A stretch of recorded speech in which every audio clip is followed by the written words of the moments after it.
นะไม่ว่ายังไงก็ตามแค่มีเธอกับฉันสองคนแค่นี้ก็พออยากให้เธอไปอยู่ด้วยกันนะจะเอายังไงกับฉันล่ะเงินจะมีเป็นล้านคงไม่มีค่าเท่าเธอ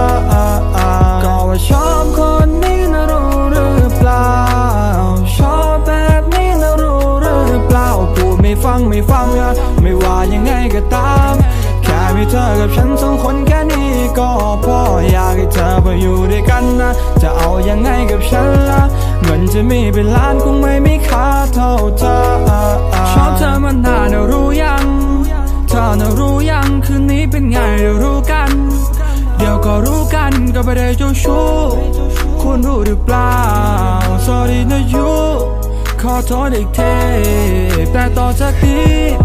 จะดูแลอย่างดีพี่ไม่ได้เจ้าชู้นะทำวันเดอร์พิเศษถ้าได้เป็นแฟนจะเป็นน้องใจ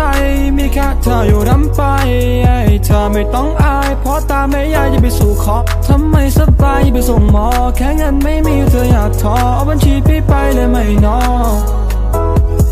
ต้องเป็นมากกว่านั้นสิต้องมีวันที่ฟ้าจับคู่เราดูสิก้อนเมฆยังคู่ฟ้าแง่นดูพระจันทร์ยังคู่ดาวต้องเป็นมากกว่านี้แหละก็ไม่อยากจะเป็นแค่พี่น้องถ้าเกิดไม่เชื่อว่าพี่จะรักจริงเรามาฟังเสียงใจของพี่ร้องไม่ใช่แค่พี่น้องแต่อยากได้เป็นแฟนรักเราไม่ยอมให้ใครแซงจะไม่ทำให้น้องได้ไอแทนโทษน้องเชื่อใจในตัวของบิดแบนก็ว่าชอบคนนี้นะรู้หรือเปล่าชอบแบบนี้นะรู้หรือเปล่าพูดไม่ฟังนะไม่ว่ายังไงก็ตาม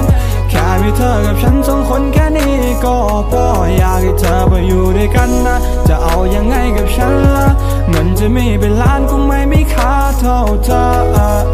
ก็ว่าชอบคนนี้นะรู้หรือเปล่าชอบแบบนี้นะรู้หรือเปล่าพูดไม่ฟังนะไม่ว่ายังไงก็ตามแค่มีเธอกับฉันสองคนแค่นี้ก็พออยาก